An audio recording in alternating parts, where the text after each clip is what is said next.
This is a special Florida State House District 50 debate produced by WFTV in conjunction with the Commission on Local Debates. Hi folks, today WFTV in conjunction with the Commission on Local Debates presents the Central Florida Debate Series. Today's debate features the candidates vying for State House Seat 50, incumbent Republican Rene Coach Placencia, and he is versing Democratic challenger Pam Dershka. Hi everyone, and welcome to this second in a series of State House candidate debates WFTV is producing with the Commission on Local Debates. Many of you are watching live on WFTV.com. Full versions of these debates, we expect to do a total of 4, will remain on WFTV.com through Election Day. Shorter versions will air on Central Florida Spotlight on Channel 9. Again, welcome to our candidates, Rene Coach P. Placencia and Pam Dershka. First, some ground rules. The candidates will both have 2-minute opening statements and 2-minute for closing statements. We will alternate questions between the two of you. You'll have 90 seconds to respond directly, and rebuttals will be limited to 30 seconds. Thank you both for being here. Hope you're doing okay today. Everyone ready to go? All right. After a coin flip, Mr. Placencia, you will go first. You have 2 minutes to address the audience. Sure. Well, my name is Rene Placencia. I also go by Coach P. For 15 years, I was a high school teacher at Colonial High School, taught social studies, and I was also the head cross country and track coach, and so Coach P stuck, and that's what many people know me as. But I'm known as Dad at home to Addie and our soon-to-be daughter. My wife Marucci is pregnant, and we're expecting in January. We're very excited. Ran for office back in 2014 because of my experiences as a teacher, because of my frustrations of what I saw happening in our classrooms, and I wanted to do something about it. So I ran for office and I won. And so since then, I've been working diligently for a lot of education issues, but because we have such a large and diverse state with so many issues, I've worked on domestic violence, safety in our streets, healthcare, transportation. There's a plethora of issues that I've worked on, and I look forward to serving our communities in the next 2 to 4 years. Very good. And your chance as you open up, Pam. Thank you. Thank you for the opportunity to be here. My name is Pam Dershka, and I grew up on a farm in Iowa without running water. And now I live on the Space Coast, stepping out in our backyard and watching rockets launch, and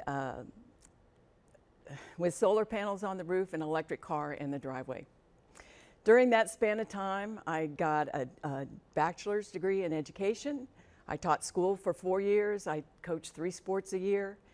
I also learned to windsurf in the Midwest, and I discovered that Florida might be a little bit better place to be doing that. So I moved to Florida about 40 years ago. Shortly after that, I started my own successful windsurfing business. I hosted national championships, and I taught people from all over the world how to sail, including one of those was my husband, and we have now been married coming up on 33 years. We were partners for 22 of those years in our own computer consulting business, and have 2 grown children. Our daughter Kim is a project manager at Yale New Haven Health, and our son is an engineer at Northrop Grumman. All right, is that your opening statement? Nope, I got a little bit more. Sorry. With my interest in education combined with being a mom, I was a volunteer at our schools, and I soon learned that the School Advisory Council was a very important in running a school. So I was elected to the SAC throughout the years. Also, our kids were involved in Science Olympiad, a really great program where I was coach and a founder of the Science Olympiad supporters to help fund our students. Our school, where our children went, were the winners of the state competition here in Florida for 7 years running, and got to go to the national championship, so I got involved in that. Those are some of the things that I bring to what I want to do in our legislature, that background. All right, so we have 2 coaches here. All right, thank you. Our first question, Rene Placencia, as you know, Florida's legislature is only part-time. Who are you when you're not in session, and what do you do during the other 9 months of the year? Sure. I'm an educator, just as I've always been. After getting elected, I got moved out of the classroom and into the district office, and I worked for 2 years at the district office for Orange County Public Schools. Then I transitioned to the district office for Florida Virtual School, where I'm still at. And Florida Virtual School is a public school district for the state of Florida. Very interesting. Okay, so for 30 seconds, what would you do with your time when you're not in Tallahassee? Well, I have been for the last several years trying to answer questions whether I'm retired or unemployed, and I never was quite sure in between. We closed our business that we had for those years. My husband went back to his original career of being a boat captain, and so I've been kind of working really as a volunteer and got involved in the political world as a precinct committee woman for our area. So in my off time, I will continue to be an advocate for the constituents in our area. Very good. And now, Ms. Dershka, it is your question. Voters care now more than ever about ethical leadership. How will you fulfill those expectations?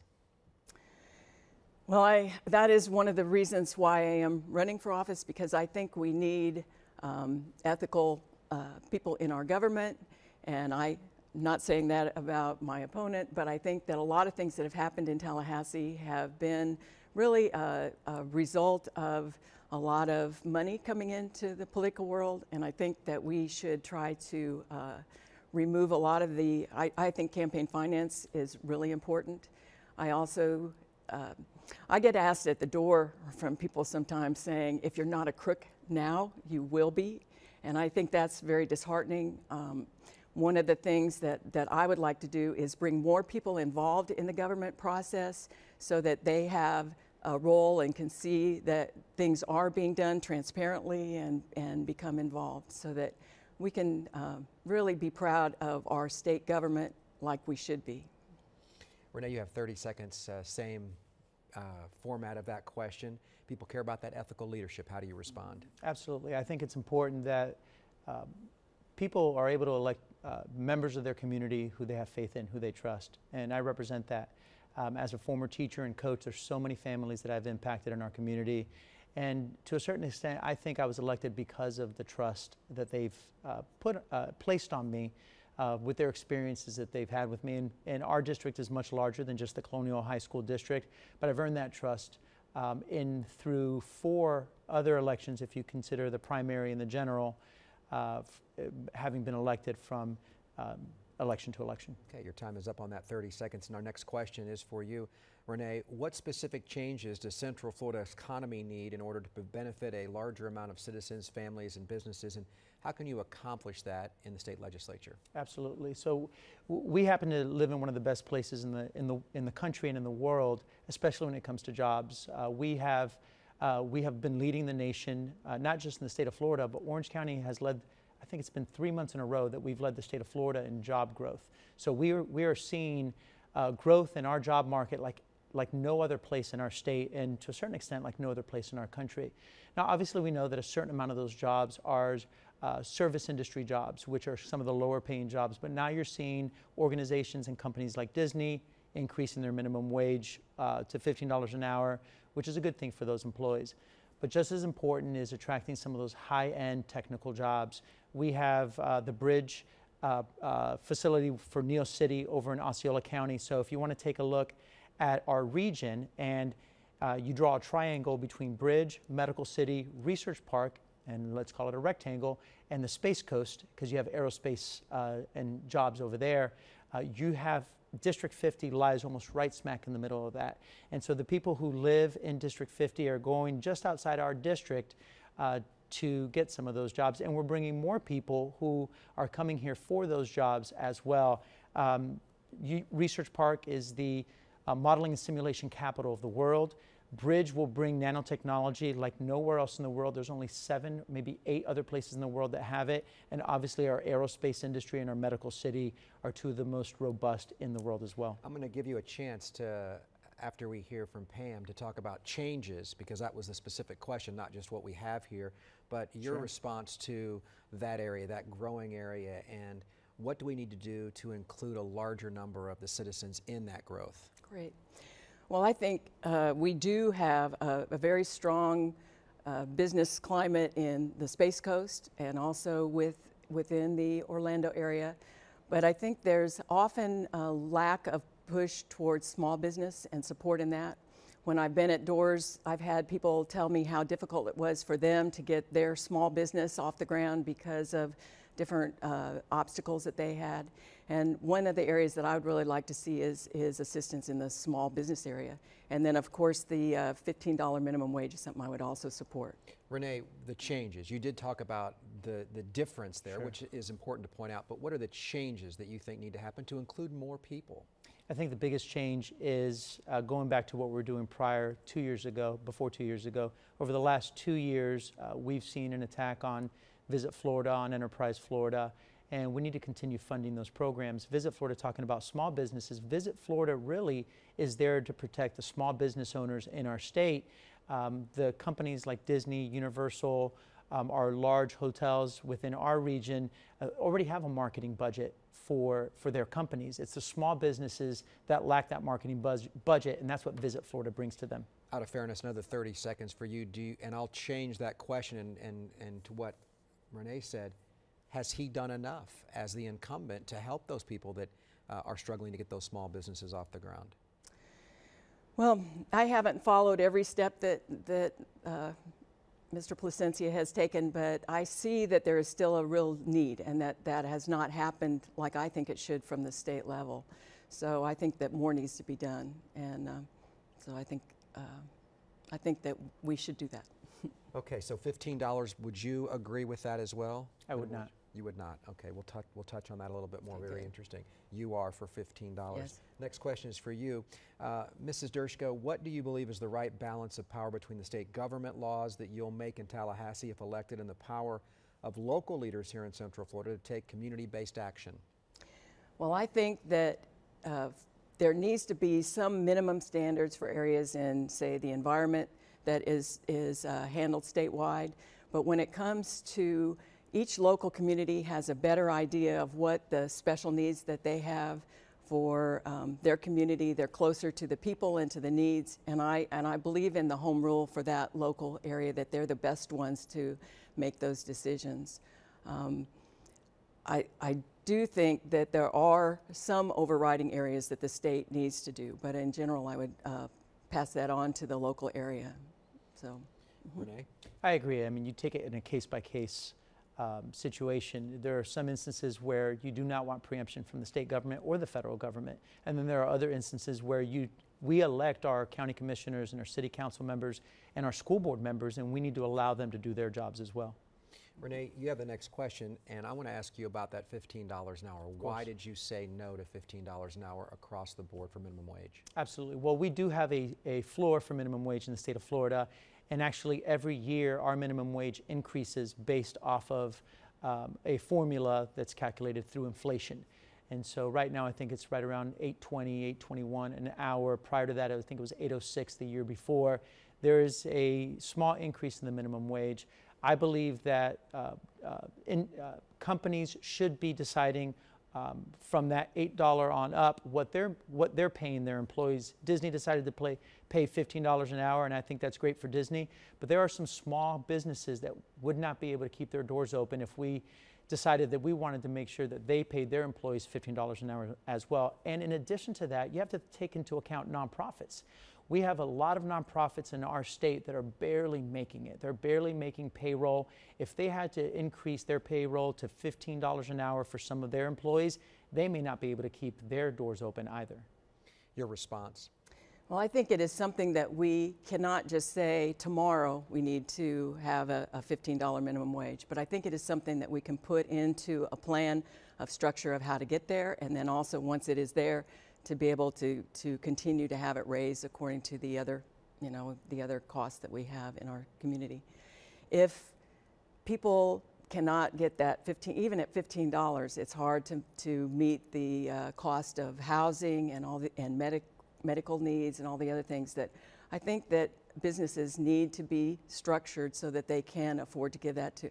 I had a small business and I paid more than minimum wage even at that, but it certainly wasn't $15 an hour, but it was a long time ago. All right, our next question in this segment, our final question of this first segment. Renee, what roles does your party affiliation play in your decision making?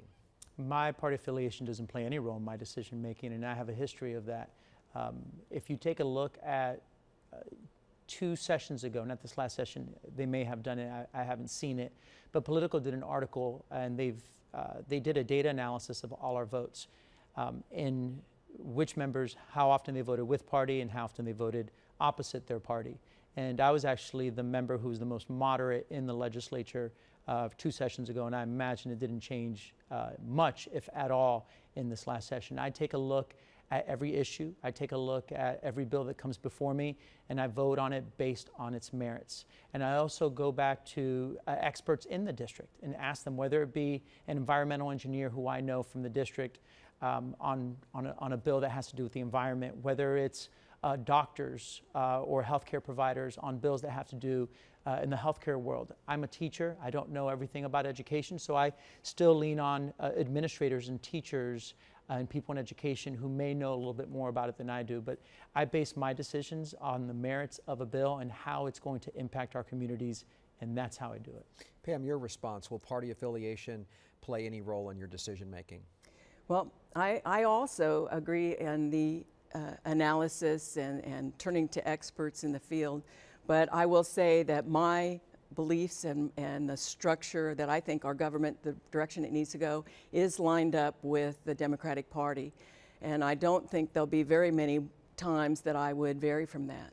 I will try to work across the aisle and put forward the things that we agree on, because I think a lot of things we do agree on both, but I do line up with the values of affordable housing, of healthcare, public education, things like that. Okay, your time is up. That will conclude our first series of questions. We'll be back with more questions focusing on education, on gun control, state budget, spending, and many more issues that impact your life in just a few moments.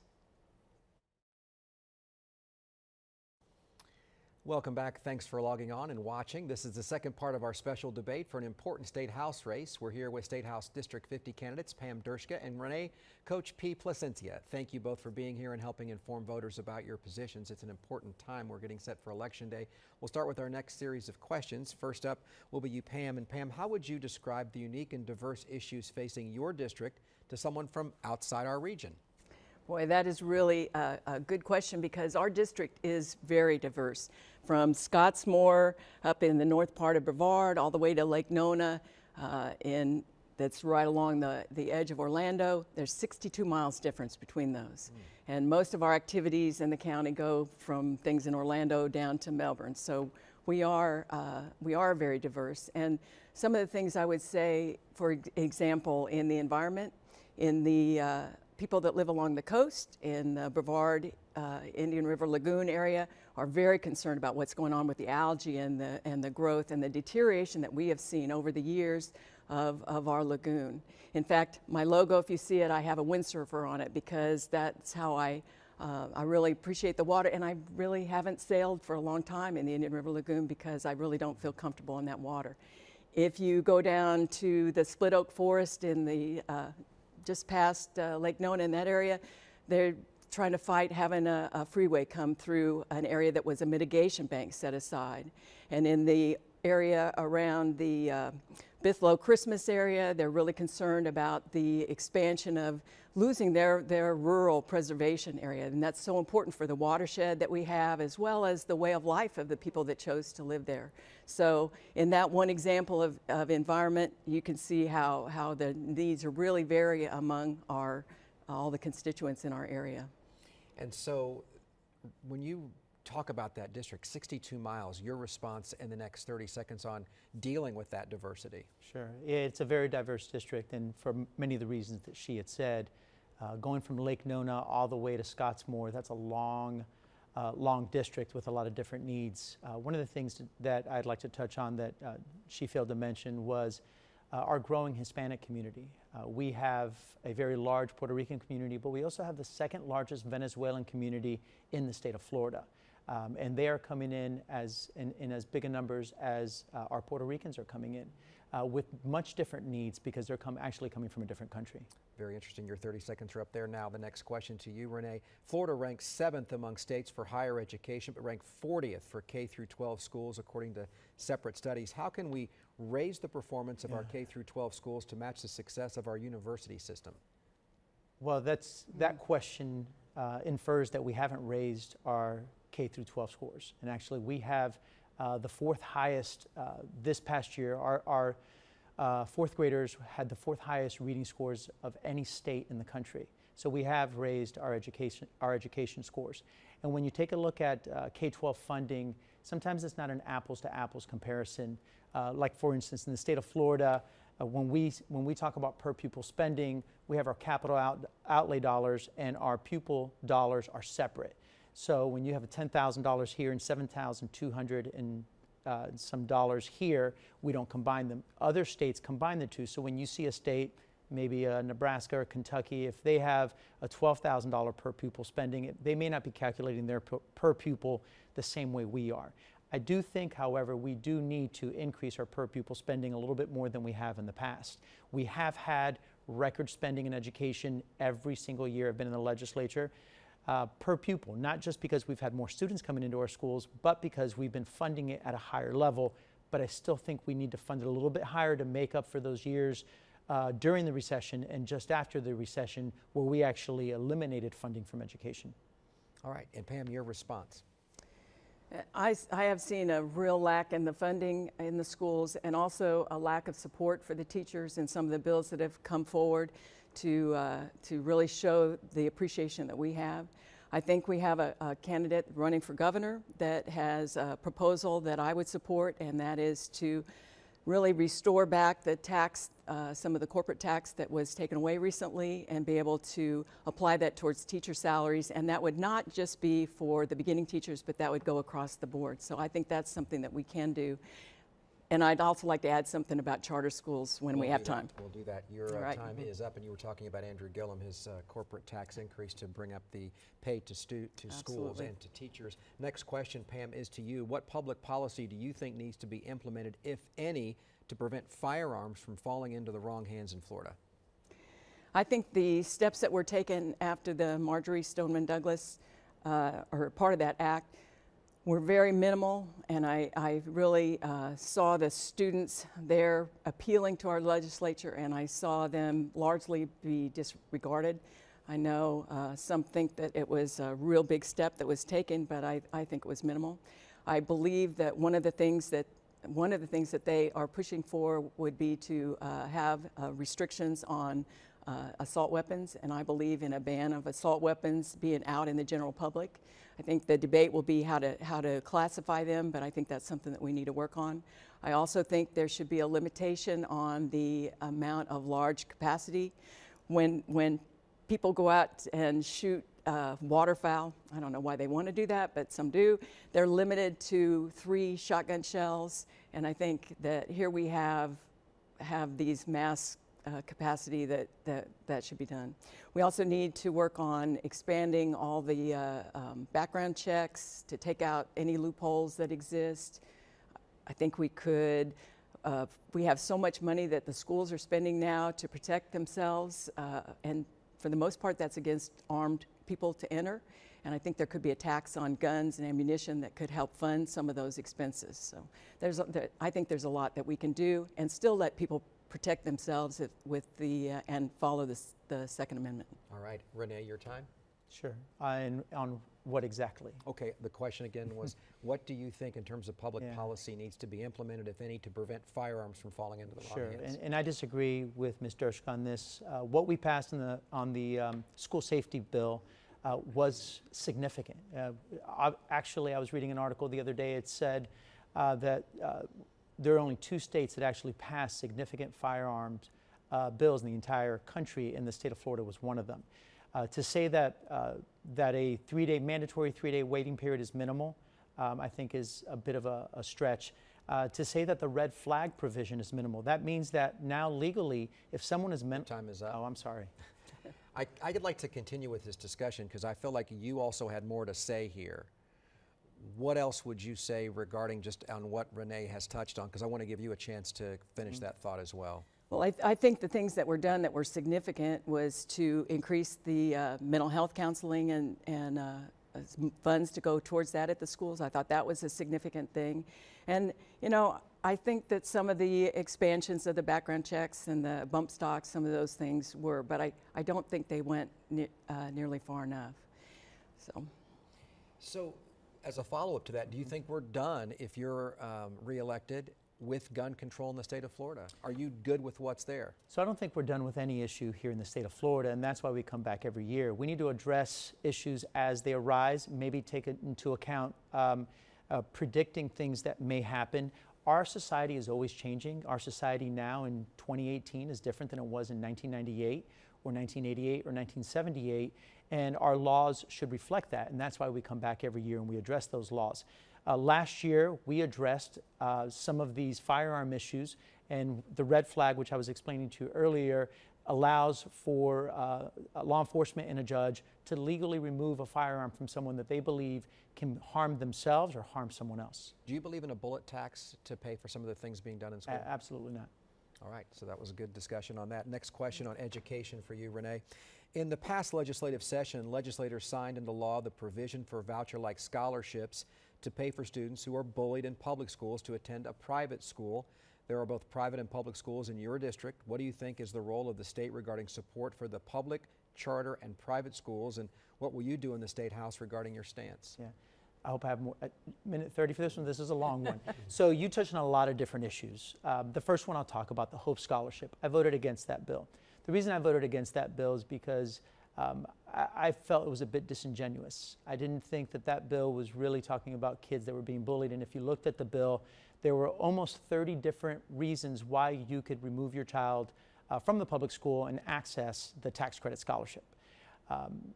In essence, what the bill did is remove the cap on the tax credit scholarship, which I support.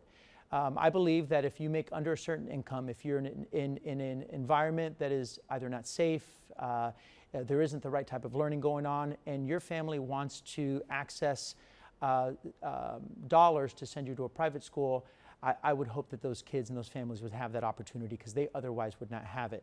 But if you want to talk about the role of your traditional public schools, your charter schools, and your tax credit schools, what is referred to as voucher schools, I think there's a role for all of them. There needs to be a sense of accountability, strict accountability, whenever there's taxpayer dollars that are being used, but there's definitely a role to provide families with the choice that they deserve. So you think that you voted no on Hope because you felt there was too many loopholes? Correct, in addition to some other issues with it. All right.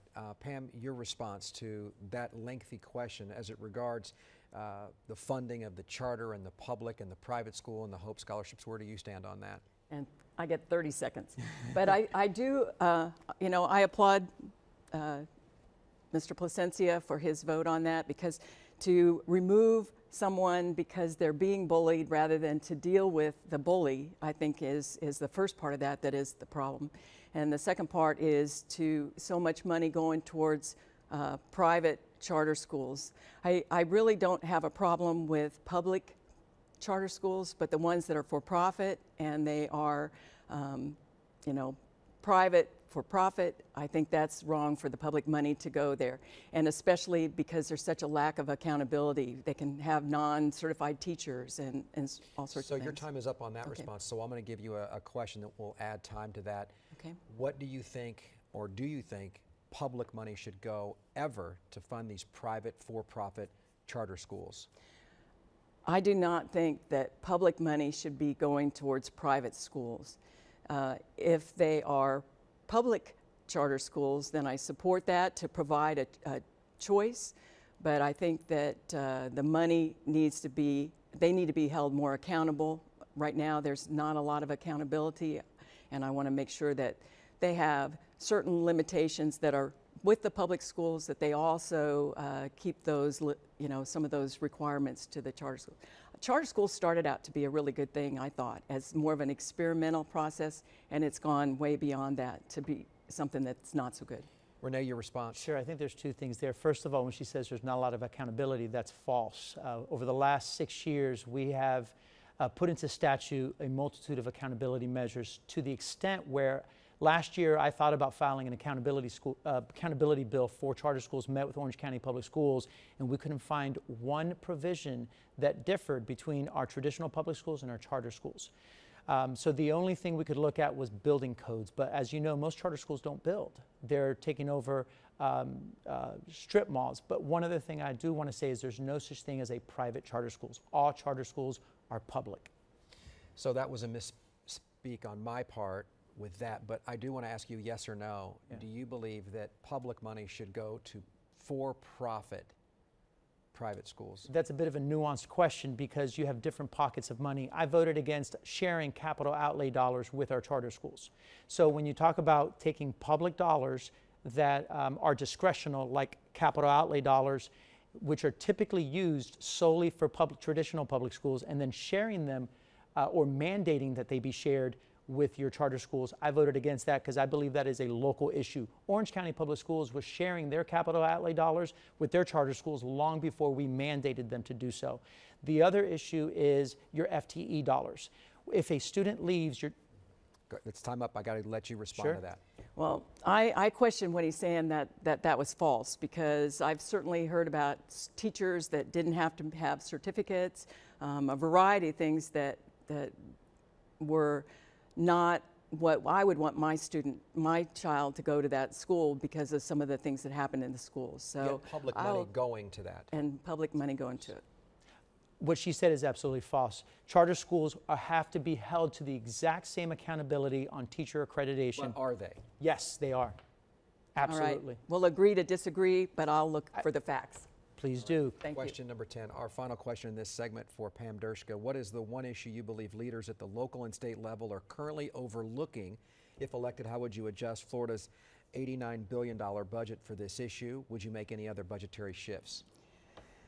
Well, again, that's a big question. There's a lot that I'd like to say about how money has been used from affordable housing with the Sadowski Act and was transferred. There's money with our with the Amendment 1 that didn't go towards the environment the way it was designed, and the courts have forced some of that to happen.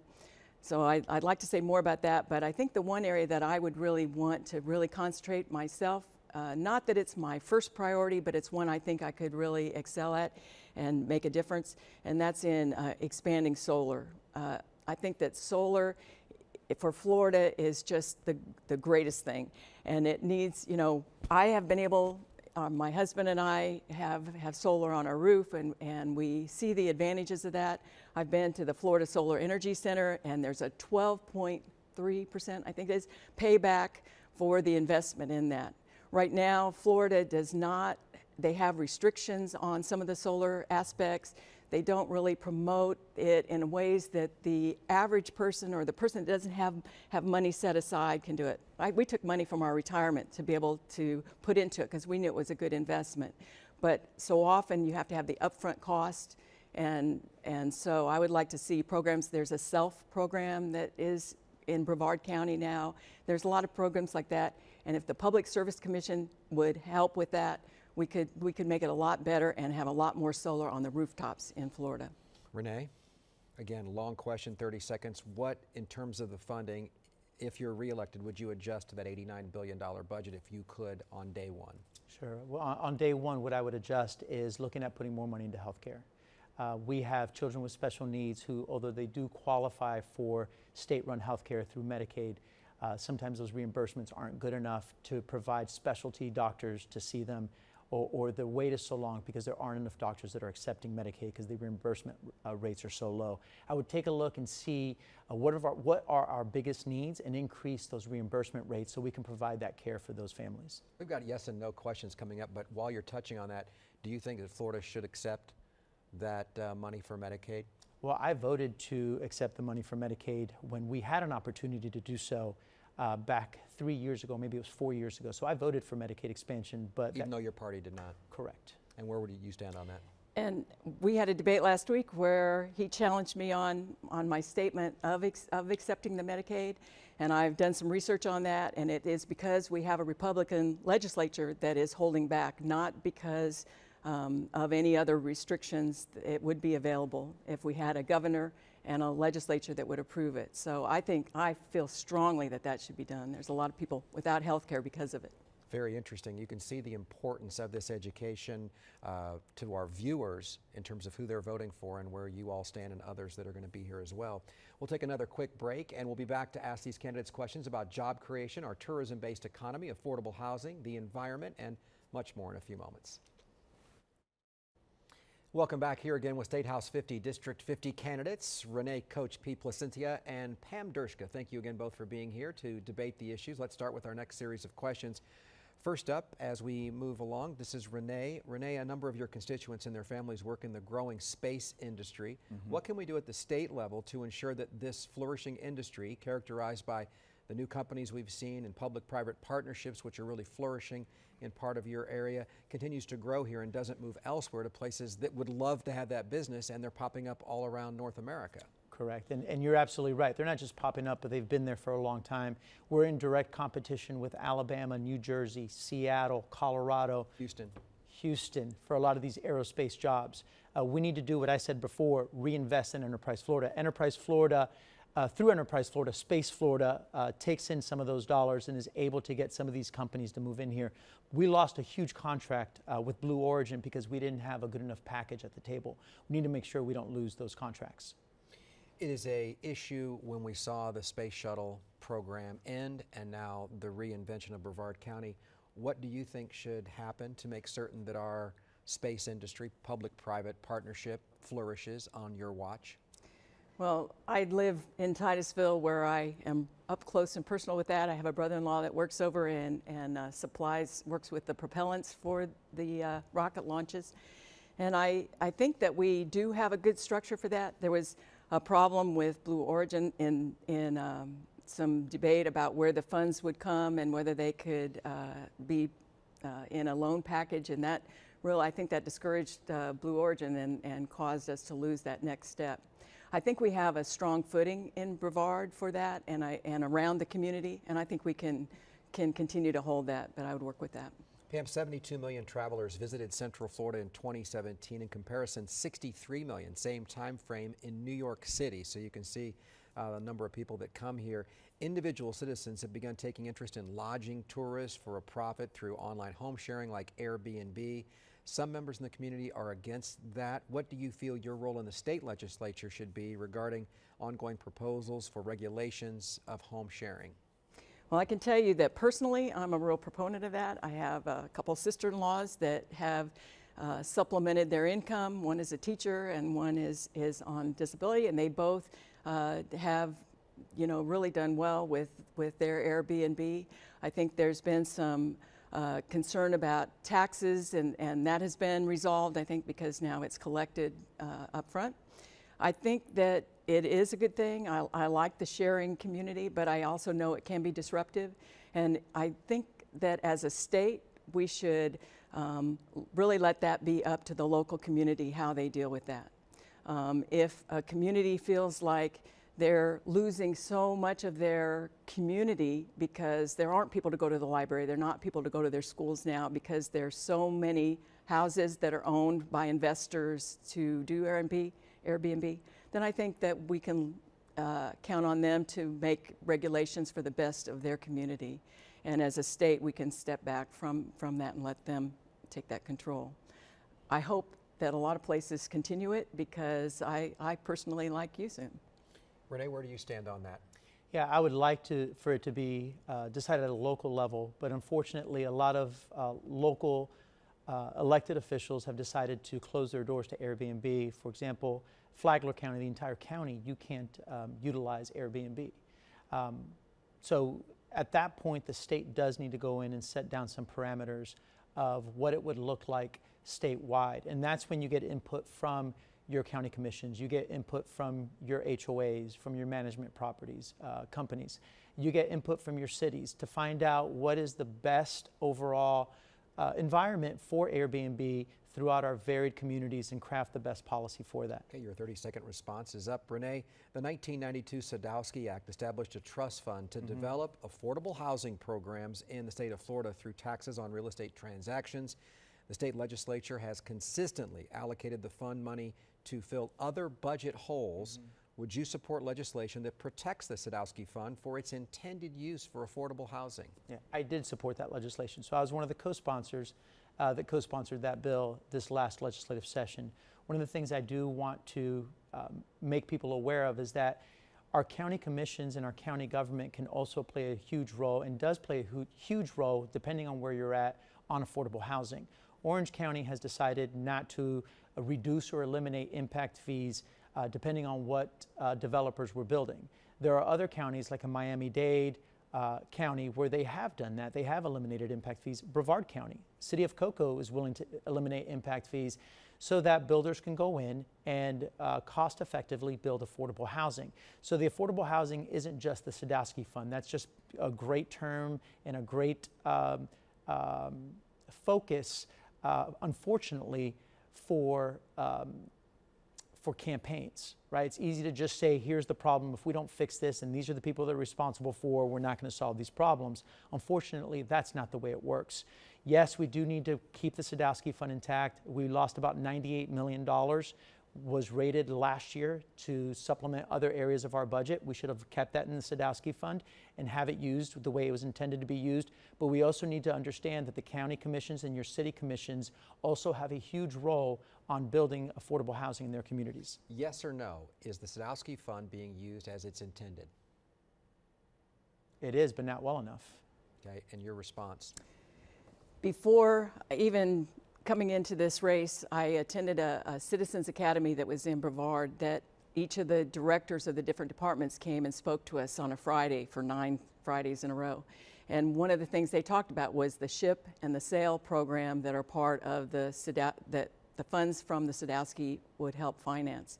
And it helped people keep in their homes. Maybe they lost something with their electrical wiring and things like that. So it was really interesting to see how those funds were used, and it was really important.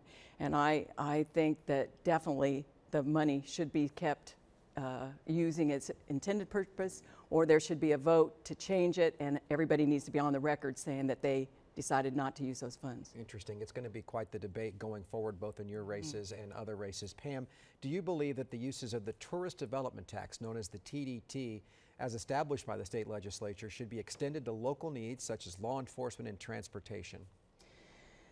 I think that Florida depends on tourism, and one of the ways that we continue to get tourists is to, one is we need to keep our waters pure and all the things to make it an interesting place. But I think the responsibility for that should be on other funding sources, and that the funding source for the TDC, I used to say TDC, but I guess it's TDT,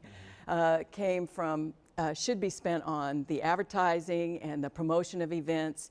If something is directly associated with tourism that they need to get the funds that will help in a community, then I'm in favor of it. But if it's a general use of funds to clean up our lagoon or to help with the sewer systems in a community or things like that, I think those are the responsibility of other sources. So I would say that they should be kept for their intended purpose. What about the impact, though, on law enforcement and transportation because of tourism? That's what I'm referencing.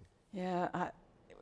For example, law enforcement, if we have, so there's some really great art festivals, and then as a result, they have to hire extra people to come in and help manage that. In that case, I think that is appropriate. But to just say in general for having budgetary money going to our sheriff department or something like that for across the board, then I don't think. I think the money will be dissolved so quickly that it won't be effective for the advertising that it needs. All right, your time is up, Renee. Yeah, I think TDT dollars should be used as they're currently being used for advertising and however else your EDC or your Visit Orlando's or whatever organization has, your county commission has authority over it, should be used for what it was intended to be used for. And to answer your question on this idea of, we have more tourists here, so we're spending more dollars on law enforcement or whatever else, roads. Think about this, 40% of our tax base here that's generated is generated because of tourists. So the tourist industry is already paying into the salaries and everything that's needed for law enforcement, for firefighters, and for roads. Don't lean on them anymore is what Correct. I'm hearing really from both of you. We're agreeing. All right, our last question of this segment for Placencia First. Environmental protection is consistently a top priority for Florida voters. It's been touched on so far in our debate. What are some of your environmental concerns that you hope to address as an elected official if you are reelected? Sure, I think the environment is a huge issue for us here in the state of Florida. I started the Indian River Lagoon delegation, which brought together all of the House and Senate members from every district that has the Indian River Lagoon in it, and it's a very long waterway. And so we meet 2 or 3 times a year. We bring in some of the best experts, the leading experts in water quality through the National Estuary Program or through the St. John or South Water Management Districts. And through them, we craft some of our policies. We also decide where we're going to put some of our dollars from our budget and how it's going to best be utilized. I think another big issue we have in our state moving forward, which no one's talking about, is the availability of clean drinking water. As more people are moving into our state and we're taxing more of our aquifer, there's saltwater intrusion into our aquifers because of development, because of certain mining. There's a lot of different issues that are implications on our clean drinking water. There will come a time where we won't have enough, and we need to start preparing for that. And your response? Oh, I'm say amen to that as far as the clean drinking water being really important and our environment. But I haven't seen our legislature or our governor do a really good job of the protections that we need. The DEP has been, at points, was told not to even talk about climate change, which is certainly something that Florida has to address. We've seen a lot of restrictions that have been taken away, you know, where there are regulations, but I would call them protection. And that isn't fiscally responsible because later on we're going to have to clean up the messes that those make. I have to ask you this. Do you believe in climate change? Yes. And do you believe in climate change? Absolutely. All right, It's a silly question to ask. well, some say no to that. All right, coming up in our Yes. final segment, we'll cover Some in issues. the Republican Party. That words out of my mouth. Coming up in our final segment, we'll continue to cover issues specific to House District 50, such as concerns about growth and new expressways, the opioid crisis, and red tide. We'll ask the candidates about those issues and more, including a lightning round of rapid fire questions. You don't want to miss that. And we'll have the answers from those questions as well right after this break. And welcome back to our final portion of this special debate between the candidates for State House District 50, Democratic challenger Pam Dershka and Republican incumbent Renee Coach P. Placencia. They call me Coach Greg, by the way. Thanks for being a part of this debate. Informative and very interesting to talk with people in a very important district. Not that all aren't, but you cover such a wide swath of Central Florida. This is an important race, and we're glad we're helping to educate the voters. Pam, this was brought up earlier. A portion of the Split Oak Forest Wildlife and Environmental Area lies within that long and diverse district. It's a habitat for threatened animals such as the gopher tortoise. Central Florida Expressway Authority and neighboring Osceola County plan to build a toll road right through the public lands. Do you support the current construction plans or another route around the park? I'm so glad you asked that. I am a part of the Friends of the Split Oak Forest, and I've hiked the woods there. It's gopher tortoises are really special too. They're around Titusville as well, and I've watched them. And they are a indicator species. They provide a place for snakes and all sorts. It's really interesting how they all work together for our environment. And the Split Oak Forest was set aside as a mitigation bank. And that's what's incredible to me, that it could even, you know, it was set aside for perpetuity. And perpetuity is not, I forget now what it is, like 10 years, 12 years, something like that it's been since it's been set up. So I think that we cannot take preserved areas like that and put a road through it. There's a really great group of citizens that are out there leading hikes on a daily basis and going and speaking out to different groups to really share the importance of that area to the community. I think that if highways need to be built, they should not go through that area. And we really can't build ourselves out of the traffic that we have either in the areas. You know, I think we need to do more public transportation, more trains, more encouragement of ride sharing, a lot of things that we need to do to promote without just another highway going through. Renee, if they don't build that highway through there, it could go through neighborhoods. What's your response? So in 1992, I was a lifeguard in Moss Park. Spent the summer there, and I actually would run through Moss Park, run through Swamp Trail, and run through Split Oak before it was even a mitigation park. Since then, I've introduced, for the last 26 years, a generation of children to Split Oak Park, because that's where we would run on many weekends. So I know Split Oak like the back of my hand. I can tell you every trail, I can tell you how long they are, and I can tell you how to get a 6, a 4, and a 10-mile loop running through Split Oak and through Moss Park. We need to preserve it. We need to be preserving a lot of our natural resources, because if we don't, who will? And we'll lose them eventually. We need to build that toll road around it. All right, very interesting. You both are in agreement there. Renee, Brevard County has one of the highest rates of opioid overdoses in the state. What policies do you support to address this crisis at the state level? Sure. To answer that question, much like I've answered many of them, is what policies have I already filed and made law with the help of the governor and the Senate as well. So 3 years ago, I was able to file a bill and get it voted into law and signed by the governor that would allow for Narcan or naloxone, depending on how you call it, to finally be available as an open prescription to anybody. It no longer had to be a healthcare provider or a law enforcement officer. Now anyone can have that life-saving drug. In addition to that, 2 years ago, I worked along with my colleagues from Miami-Dade County to make sure that we put into law the ability to have a needle exchange program in Miami-Dade County out of the University of Miami. Last year, I worked with them to try to get that expanded to the entire state of Florida, because it's against the law for anyone to have that type of exchange of an illegal instrument, a needle. We have to actually have legislation to allow them to have those centers. Those centers work out of mental health clinics, rehab centers, and I want to make sure that we bring that to Orange County, Brevard County, and everywhere else in the state of Florida, because it's going to help lives. It's going to reduce the cost to the taxpayer as well on how much we spend on every person who's addicted to opioids. But in addition to that, it's going to get more people into rehabilitation centers. Your time is up, and your response to the opioid epidemic in a district that you hope to represent. Well, I am going to agree with what Mr. Plasencia is saying and has done, and I applaud that. And I think that we are, our society has realized what a problem this is, and it's, there's a lot of pressure now on doctors to hold back. I know I was just at the superintendent over in Brevard, had a session, and they were talking, the Cigna was one of the sponsors, and they talked about how they were reducing the use of opioids as far as what they did. So I think we're working towards that, but there needs to be a lot more. At least everyone's working towards that goal. That's a good thing. Pam, the red tide continues to spread up the East Coast. What role do you think the state should play in intervention, if at all? Is there anything that can be done on the state level? I think the state has to get very involved.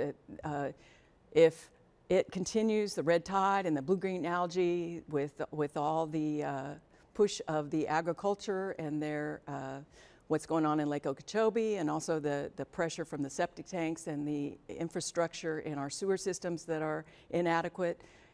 If that keeps going the way it's going, it won't be a state where people want to come and visit, let alone come and live. So we have a really, as a state, I think we have to address it at all levels. So the state has their part, and they have to do much more.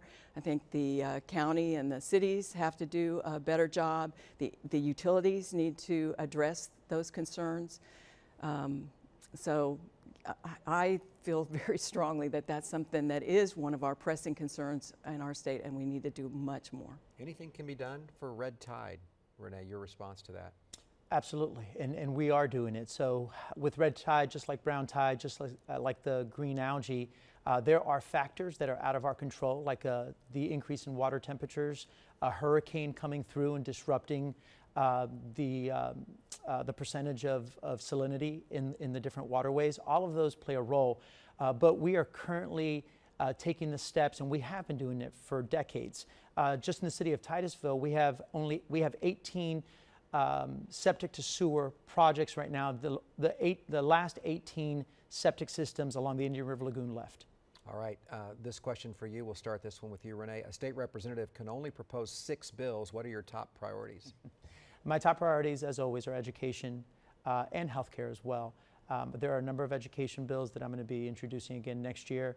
We'll be working to expand the scope of practice for some of our nurse practitioners, some of our pharmacists, and more of our frontline healthcare workers. In addition to that, I want to make sure that we're addressing human trafficking. Next year, I'll be filing in a bill, if elected, to address human trafficking at the school district level so that we can work with our schools to inform our students what are the red flags on who's preying on them to potentially be a minor that's trafficked in the sex slave trade. There's a lot of different issues. Unfortunately, we can only file 6 bills. Having been in the legislature now for a couple of years, I've learned how to file more than 6 bills without exceeding my 6 bills. So from any year, I might have 6 to 10 bills that I'm filing through a couple of loopholes because I believe that there are some issues that I'm able to have an impact on. And so there's ways to get around the 6 bills. You can actually file more than that. All right, and for you, your 6 bills, if elected, what would you focus on? What's that priority list look like? The priorities would follow along with some of the things that we've already talked about, and one of those would be to expand the health care options for people, and whether that's the expanding Medicaid or other areas that we can do for that, I'll be working on that. I think that solar is an area that the rooftop solar is a real important issue. I think that keeping the funds in the Sadowski Act, and there's really a whole list of funds that have been swept each year, and I would say that we need to keep true to what those causes were. Follow those rules. Pam, Titusville, a city in the south part of the district, or excuse me, in the 50th district, has a higher than average juvenile crime rate to the point that city council members there in Titusville have debated the idea of a teen curfew. We've seen that in other major cities. What role do you think the state should play in deterring juvenile crime? I think the best thing we can do is to make sure that our schools are doing a good job in education, because that's the way that students will be engaged and have a better career for themselves to move out of a problem situation that they might be in.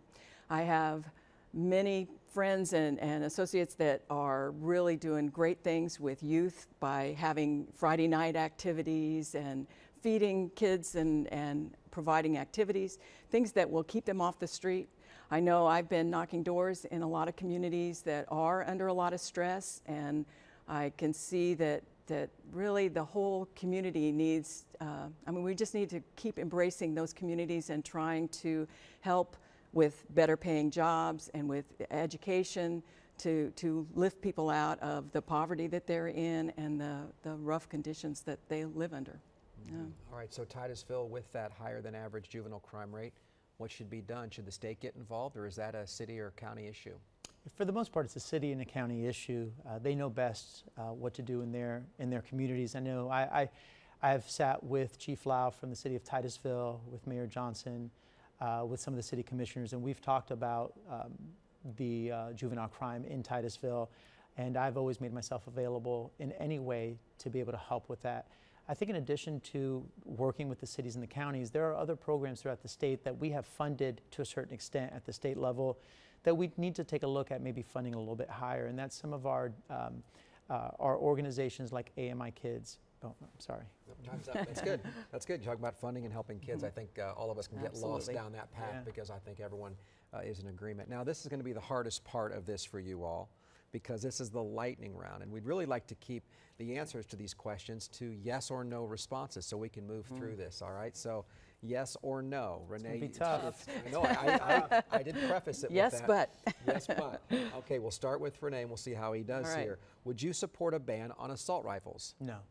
Yes. Is health care a fundamental right? Yes. Yes. Would you require federal enforcement of sanctuary cities? That's not a real issue. No. Do you support a wage increase for teachers? Yes. Yes. The Wedgefield community in your district is continuing to face issues with water quality. Would you support state-level intervention? I would support the county buying out Plurus Water. That wasn't yes or no. Probably I'll say yes.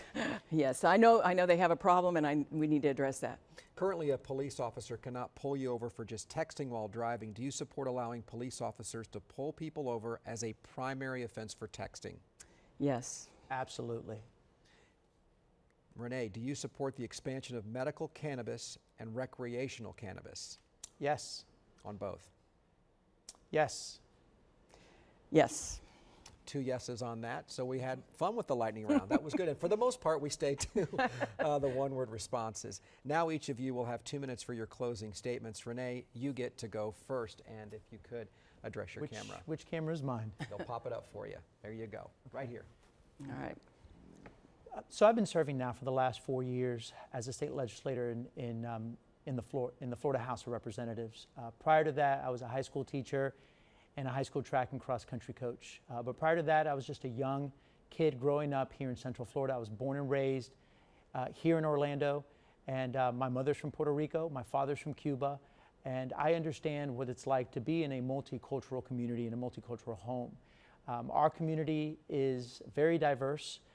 As someone who has served our district for decades as a teacher, and now as a member of the legislature, there's so much that I feel that I know about the district and am able to address all the different areas of the district and all the varied and diverse cultures of our district. In addition to that, I have a track record. I've proven that I can accomplish things in Tallahassee. In my 4 years, I've been able to pass into law 15 bills that have become law. Bills, everything that address our opioid issues, domestic violence, sexual assault and rape. I was able to double the statute of limitations in our state. I've worked on healthcare issues, being able to provide relief to our emergency rooms so that we have less gridlock there. I've been able to pass bills to make sure that every child in our state has mandatory recess daily in our state because every kid needs a break. I know I do as an adult. We all need a break from what we're doing on our daily basis. It's an honor to serve our community.